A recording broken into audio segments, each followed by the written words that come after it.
What up guys, this is Kong and today I'm back again for another movie review. Today I'm going to be talking about 7 Days in Entebbe, if I even say that right. Let's just talk about the gist of the story. The gist of the story is about this group of terrorists, they hijacked this plane from France, I believe, and then it landed in Uganda, I also believe. And then that's where the whole story takes place and whatnot, and the separation of the Jews and non-Jews and whatnot, and how they were these passenger the France were let go, and there was other people that was let go, but the rest was forced to stay. So let's talk about the pros. Let's start with that. All right, the pro is that the story is about a plane hijack. I've never seen a plane hijack before. Maybe I have, I just don't remember. I thought this was kind of, the story about the plane hijack and the terrorism was okay, it was like, not unique, but it was like, okay, it piqued my interest. Like, I want to learn more. The defense and Prime Minister, their relationship, I kind of liked that they had something going on. They were talking to each other and they were communicating. Like, I like that part.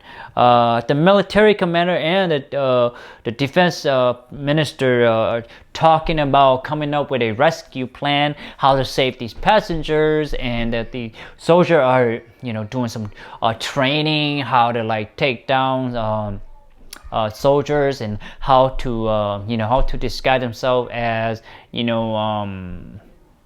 entourage of Idi Amin, that sort of thing, So like, it was nice to see that the whole how the operation is planned out. That was nice because I have never seen as an audience see how the security force plan out a rescue plan. Like, it's nice to see that they just kind of give you insight. And then also there's a little bit of hindrance of drops. So the Israeli have to I believe the Israeli, and don't get me wrong, don't fucking hurt me on this, but they're about talking about the separation of the there's the church, the separating the Jews from the non-Jews, and they're they're being killed and their families and whatnot, that sort of thing. You sort of get a glimpse of their pain. Not enough pain, but a little bit of glimpse. So, okay. So let's talk about the pros. I have a lot of questions about this movie. It is based on a true event. It's happened before I was even born. So that's why, maybe that's the reason why I have a lot of questions.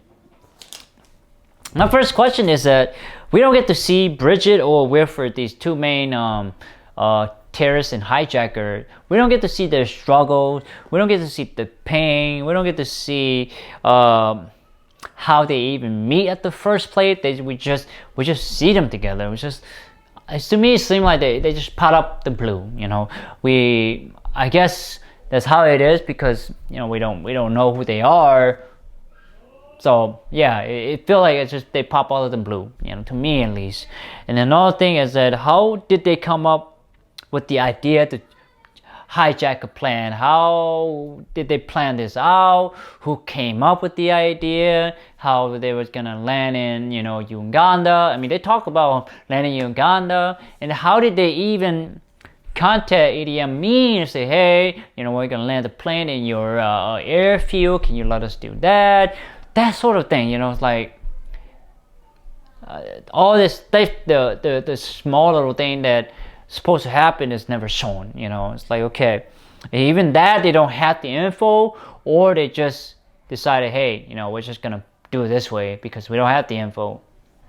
And then how did these, I guess this group of terrorists, how are they able to contact terrorist organization in Yemen? How they're even able to transport? How they even get themselves to Yemen's the terrorist cells and that sort of stuff? It's like, I guess I'm wanting more details. I'm wanting more information. There doesn't have to be a dialogue. It could just be them, in the car, moving, flying, whatnot, to this terrorist cell. And then to me, it's like, oh, okay, you know what, it makes sense. You know, I don't have any more questions. But it posed a question. I posed a question. You know, the movie posed a question. And like, you know, what's going on? You know, how did the terror organization contact Eddie Amin? Like I mentioned earlier, it's like, how did they interact? How did they get the phone number? Some of the music scores or choices kind of break up the scene. It's like not appropriate. And there was some scene I feel like it wasn't necessary. You know, it's like, why did you chose to show this when it just break up the movie? You know, it's to pieces. It's not a coherence. It doesn't feel fluid. Not fluid, but it doesn't feel a whole. You know, so. And the dance sequence, it was shown in the beginning and it was shown at the end. It's like, the only thing I can really think of is that it's kind of hard to tell. I mean, I think that it's a show that these terrorists are showing their force, their will, and it's a dramatic event, and it happened, and all these people are dying. Supposed to be dying, and there's only one peaceful. I'm still struggling with that sequence. You know, maybe it will come to me when I watch this movie again and down the road. You know, so I feel like that dance sequence was a little bit long. I feel like, is this really necessary to the movie? Is this supporting the movie? Is it giving a movie more meaning? Possibly, maybe not. I'm still struggling. You know, it's not a clear cut to me, at least.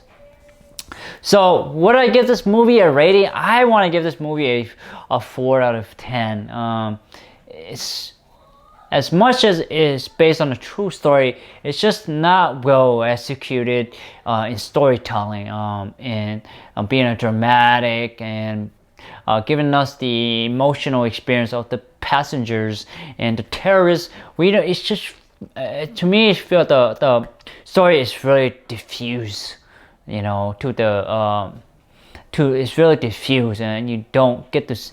It's not personalized. You know, you don't get to know the character that well. It's kind of, I use this word a lot, flat. You just don't build the relationship with the characters. You know, go on a journey with them. That's why it feels a little below average to me. I would say I would not watch it. I mean, I would say you should if you're interested, but I wouldn't. Myself, I wouldn't, because it just doesn't, it's not unique enough or interesting enough for me to watch it again.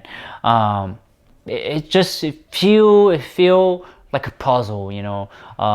There's so many pieces been put together almost correct, perfectly, but not really. And this, you know, soundtrack doesn't really belong in there, and some unnecessary part. It's just, there's something that I question. That's why I give it a 4 out of 10. I would not recommend go and watch this movie. That's just me. But if you want to go watch it, I won't stop you. I won't, you know, and I can't either, you know. So what's the point of saying that? But that's my thought of this movie. It didn't interest me at first, but after I watched the movie, it was okay. But that doesn't mean that I care for the actual people who survived the event, the horrible event. Like, you know, that traumatic event for anybody would be a traumatic event. But the story doesn't give you that traumatic event. You see, if you know what I'm talking about. If you're being hijacked at gunpoint, you better be traumatic. Anybody would be traumatic. So, again, guys, a 4 out of 10. I would not recommend go and watch this. It just doesn't have that caliber of storytelling, you know, in my eyes, in my ear too. So, please, guys, thumbs up, share, subscribe, browse my YouTube channel. And also, please, guys, press that bell button. That way you'll get notified that I upload a video, so you can watch it and for yourself, of my movie reviews and other things. Okay, and also you know, let me know what you think of this movie. Okay, and most importantly, guys, I want to say thank you so much for your time and effort to watching my movie review of 7 Days in Entebbe. All right, guys, take care. Bye bye.